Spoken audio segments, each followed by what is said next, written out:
Today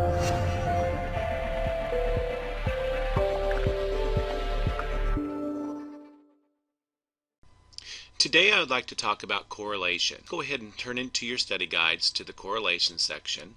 We begin with the concept of a scatter plot. Let's consider the bivariate data from a sample of 10 adults who were asked about their age and annual salary. So we have a following table here that lists the ages and the salaries that an individual makes in thousands of dollars. Now let's create a scatter plot of the data. I'd like you to get your graphing calculators out and go ahead and input the age and salary data into your calculators. Let's put the age in list 1 and the salary in thousands of dollars in list 2. And we're going to go into stat. We're going to go edit. Now I've got information out in several lists here that I don't need. So I'm going to toggle up to the list number, and I'm going to clear and enter to get rid of the data. So once again, if you need to clear out your data sets first, a quick easy way to do that. And let's go ahead and input the data here. So pause the video at this moment and start inputting your data in list 1 and list 2. So it looks like all 10 of my points are accurate. To create a scatter plot, we're going to go to our stat plots here. So I'm going to do a second stat plot. Notice that I've got 3 sets of plots on. So one thing that you may want to do is make sure that you turn plots 2 and 3 off so you're not getting all this extra information here. So I'm going to go ahead and turn plots 2 and 3 off. I'm going to go back to plot 1 then, and under plot 1 we need to select the correct plotting option, which is the very first choice here, which is a scatter plot. And notice it's going to ask us for X list and Y list. Our variable we put into list 1 is age, and I'm going to let that fall under my X list here. So to get list 1, I'm going to go second 1.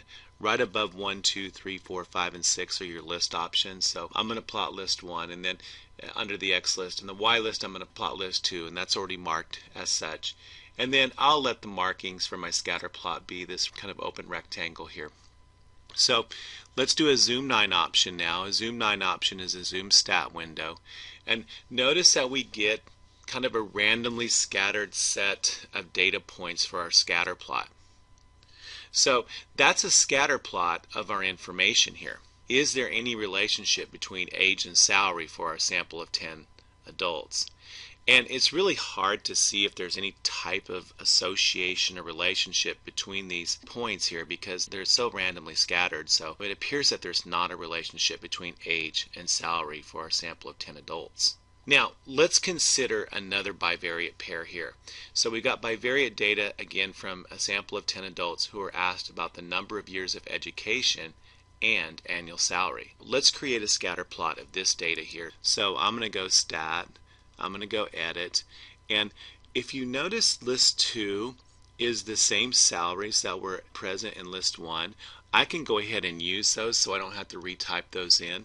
And I'm going to go ahead and put the years of education now based on salary in thousands of dollars here. So in list 3, let's go ahead and enter years of education here.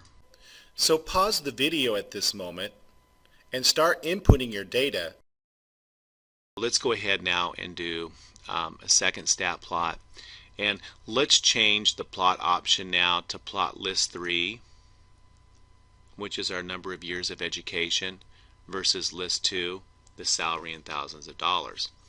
And if I plot list 3 versus list 2 and do a zoom 9 option here, notice the relationship we have now. There appears to be some type of association now between number of years of education and salary an individual makes in thousands of dollars. It appears that as the number of years of education increases, the salary is increasing as well. And so we have an association or a relationship here that appears to be somewhat linear. Once again, there's my scatter plot of data.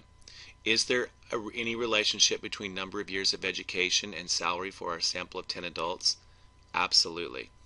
Is the relationship positive or negative? Well, the relationship here is positive because as one variable increases, the other is increasing as well. So as we increase the number of years of education, then it appears that our annual salaries are increasing as well. Is our relationship weak or strong? Well, since most of these points appear to lie very close to a line we could use to predict values, we could draw a fairly good line.